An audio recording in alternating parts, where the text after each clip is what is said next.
Hello friend, myself Ajinkya Bhagat. Welcome back to my YouTube channel Art and Paints. Last video में हमने देखा था कि हम इस तरह की स्विच बोर्ड पेंटिंग कैसे कर सकते हैं। ये छोटे साइज़ में की थी। आज हम देखने वाले कि हम बड़े साइज़ की स्विच बोर्ड पेंटिंग कैसे कर सकते हैं।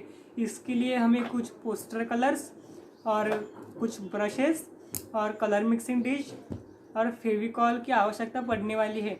वीडियो को शुरू करने से पहले आर्ट से रिलेटेड सारे वीडियोस देखने के लिए मेरे चैनल को सब्सक्राइब और वीडियो को लाइक, शेयर और कमेंट करना ना भूलें।